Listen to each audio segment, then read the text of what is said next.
I started an online relationship with my boss. Meeting in person? That's never going to happen. She has no idea the person she's been flirting with online is one of her employees. Lately, my boss has been in a terrible mood. Everyone at the office has noticed, and the tension is palpable. Even the laziest employees have been behaving, barely daring to glance at their phones. She's been working like a machine, putting in overtime, and, of course, no one dares to leave before her. Because of that, we've all been staying at the office until 11 or 12 at night. I have massive dark circles under my eyes, and my skin has started acting up. But probably, I'm the only one in the company who knows the reason for her bad mood. It's because my boss just got dumped, and well, I'm the one who broke up with her. She just doesn't know it yet. It all started with my 2-year online relationship. We met on a forum. She had posted a message titled, "Why can't I find a partner?" Curious, I clicked on the post. Female, 5 feet 9 inches, 99 pounds, 25 years old. Graduate in management science and engineering from an Ivy League university. Currently a vice president at a Fortune 500 company with a 7-figure salary. I have a house, a car, and I'm beautiful. Still single. What am I doing wrong? The comments were merciless. Obviously an attention-seeking post. Next. Seriously, a 25-year-old VP? Either it's daddy's company or it's daddy's company. Oh, please, at least make your lies believable. Amused, I left a comment. Maybe it's your appearance. Why not post a picture? I didn't think much of it and left the site. A few hours later, she sent me a private message. "Hey, can I send you a picture?" Privately. I was confused but intrigued. "Sure," I replied, thinking it could be fun. A moment later, a picture popped up. I nearly spit my coffee on the screen. 5 feet 9 inches? Maybe in her dreams. She looked like she was barely 5 feet 3 inches. The photo was a poorly framed mirror selfie. Her face was partially obscured. She wore thick, black-rimmed glasses, and she looked like a walking advertisement for outdated fashion. But her features were undeniably stunning. The lips, the nose, the eyes, everything screamed hidden beauty. She just didn't know how to present herself. And, for some reason, she seemed strangely familiar. Thinking about how many gorgeous women out there are oblivious to their potential, I decided to help. Out of pure kindness, of course. I zoomed in and out on the picture a few times before writing a detailed reply. "You need to improve your style. Swap the glasses for something more subtle or try contacts. Don't take pictures from that angle. Tilt the phone slightly so the charging port points toward you. Change the skirt for something shorter, maybe black. And for the love of God, invest in better lighting." She responded with a simple, "Thank you so much." I didn't give it much thought and went about my life. The next day, she sent me a new task submission, following all my advice. And then she did it again and again, day after day. By the 5th day, I was already getting annoyed. That's when she asked if she could pay me for my consulting services and requested my personal contact details. I thought, why not? Money is money, and gave her my private account. A moment later, a familiar profile picture popped up with a friend request. It was my boss. I froze. My fingers slipped, and before I could stop myself, I accepted. Panic set in immediately. I adjusted my settings to chat only and prayed she wouldn't figure out who I was. A message appeared. "Thank you so much for all your advice. Here's a small token of appreciation." Then she sent me $5,000 with a note. Gift, no strings attached. I stared at the screen in silence. I double-checked her profile picture and the images she had sent me online. Yep, no doubt about it. My stunning online crush was in fact my boss. Well, crap, I thought, accepting the money. At least she doesn't know it's me. After that, I continued helping her improve her style. She learned quickly and soon exuded confidence. But just when I was gearing up to quietly exit her life, she caught me off guard. She confessed her feelings. It started with a long, emotional message. A love letter, so to speak. I skimmed through the fluff until I got to the last line. "I've wanted to tell you this for a long time. I like you." I froze. "Thanks," I replied after a long pause. "What?" she asked. "I appreciate it," I typed back. "No, I'm serious. I really like you and value your help." She was silent for a moment before sending another message. "Can I at least have a chance to win you over?" I didn't reply. That night, I couldn't sleep. The next morning, she started sending me good morning, good afternoon, and good night messages. She kept me updated about her day, as if we were already dating. Heading to work, just arrived at the office, about to start a meeting.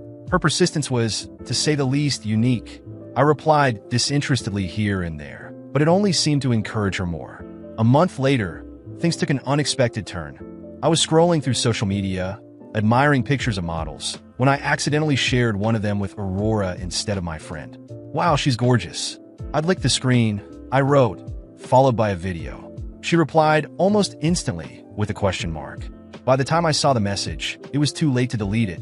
Sure, appreciating beauty is natural, but for some reason, I felt a pang of guilt. Then, out of nowhere, she sent a message. Is this your type?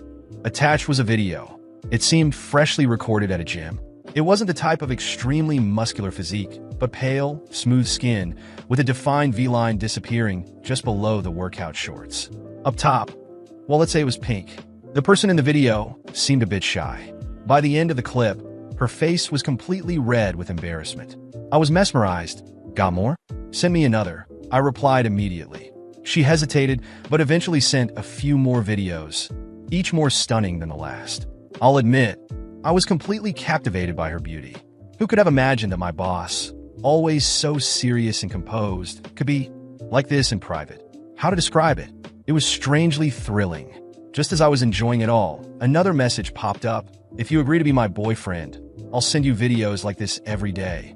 As many as you want. People spend their lives chasing money, power, fame, and beauty. The first two don't mean much to me, but the last one, that's my weakness. Well, I guess I could consider it, I replied. After all, it was just an online relationship, right? Of course, I set some ground rules. No public announcements, no changing profile pictures, no video calls, and absolutely no meeting in real life. She wasn't thrilled with the conditions, but eventually agreed. And that's how it started. We dated online for 2 years. As she improved her style and showcased her beauty, I was more than happy to reap the benefits. Her photos and videos became increasingly impressive, and she nailed every suggestion I made. I thought this arrangement could last forever, until one day, she asked to meet in person. Didn't we agree from the start that there would be no meetings? This is strictly an online thing, I reminded her. She seemed hurt. I know. Sorry, but I really want to see you. I knew exactly why she was pushing for it. A few days earlier, I attended an alumni reunion. Afterward, an old classmate confessed her feelings for me. I politely declined, but she didn't take it well and started bombarding me with embarrassing messages. Frustrated, I took screenshots, posted everything on social media, and exposed her before blocking her. Since I was in a relationship, even if only online, my boss probably saw the post. I figured she wanted to meet to stake her claim publicly. But I had my reasons for not wanting to meet her. There was no way I could agree.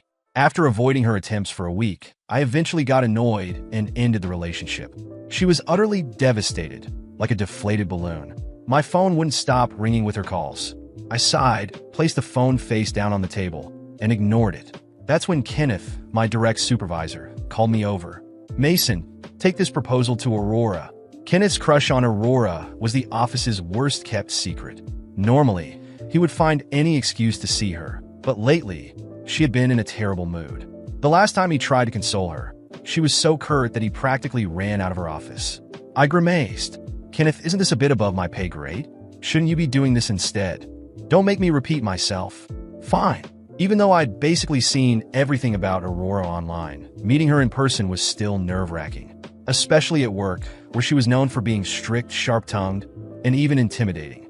I hesitated and grabbed my phone. Since I'd broken up with her, Aurora had been bombarding me with apologies. I hadn't responded, not because I didn't care, but because I needed to let things cool down. I quickly typed a message. We don't need to break up, but could you please behave? I really don't like it when people break promises. Her response came instantly. Baby, you're finally talking to me. I'll never do it again, I promise. She even added a crying puppy emoji.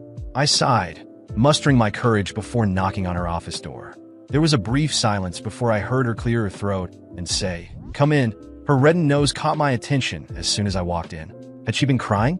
Aurora noticed my gaze and, a little uncomfortable, tapped the desk lightly. Leave the proposal here and go. Her tone was noticeably softer than usual. On any other day, she would have scolded me for going over Kenneth's head. Still, the proposal wasn't up to her standards and was sent back for revision. Naturally, Kenneth threw the work back at me on Friday. Everyone else left early, excited for the weekend. Aurora, for the first time, left on time, and the office quickly emptied, leaving just me and the receptionist. I stayed behind to work on the proposal, promising the receptionist I'd lock everything up when I was done. It was past 10 p.m. when I heard the sound of the door unlocking. My heart raced. Who could it be at this hour? Images from horror movies flashed through my mind. I swallowed hard, reminding myself that ghosts weren't real. Even so, I froze, holding my breath. Then, a familiar figure appeared. It was Aurora. "Why are you still here? Don't you have a home to go to?" she asked, visibly surprised. I held back the urge to snap back. "Whose fault do you think this is?" I thought. Instead, I replied, "The proposal is due tomorrow, and I didn't want to risk leaving it unfinished. I thought it'd be better to stay late and complete it." Her expression softened. "Oh, that proposal. I'll help you. It'll go faster if I just explain what I want directly." I froze. My computer was logged into my personal account, the same one I used to message her. She stepped closer. "Open it for me. I want to take a look." Panic set in. My mind raced as I scrambled to buy time. "Wait a second," I exclaimed almost without thinking. As Aurora approached, I felt my heart pounding. My computer was right there, with the tab open, exposing my secret identity. Every step she took toward me felt like it echoed in the silent office. I needed to think fast. "Wait just a second," I said, placing my hand on the keyboard as if guarding something confidential. Aurora raised an eyebrow, curious, and stopped, crossing her arms. "Why the rush, Mason? What are you hiding?" Her voice had a playful tone that, under different circumstances, might have been charming. But here, it only added to the tension. "It's not that. It's just the file isn't ready yet. I was finalizing some adjustments, you know? I don't want you to see an incomplete draft." It was a weak excuse, and I knew it. Aurora narrowed her eyes, clearly suspicious, but she stepped back. "All right, I'll wait.